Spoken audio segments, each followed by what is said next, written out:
A report on the fate of Kenyans who lost billions of shillings in 2006-2007 during the infamous pyramid scheme tabled in Parliament has revealed that victims of the scheme will not receive any compensation from the government. About 11 cases were filed in the court, but none of those suspected to have engineered the scheme has been convicted due to lack of cooperation between the Office of Attorney General and that of Director of Public Prosecution.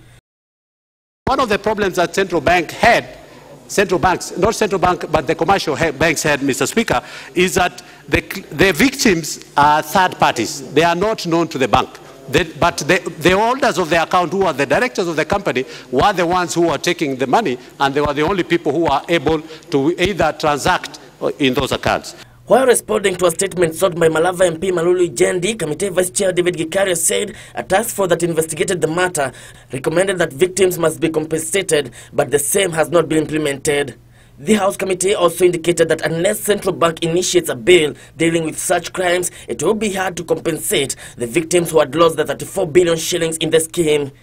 It appears the directors of the company that was involved in the rip-off may also remain free, as laws are not clear on how to convict them.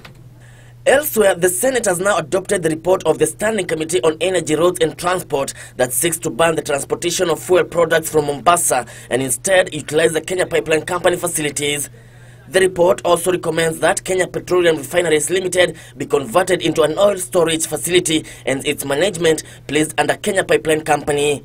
This will then allow the country to pull out of its refinery deal with Esa Energy after the Indian company failed to raise funds to revamp the refinery. We have to make bold decisions as a country and say to SR, please, you have not fulfilled your commitments, move on, and then the government can put in money.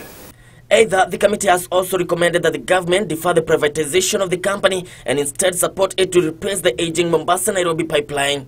Kevin Washira, Channel 1 News Hour.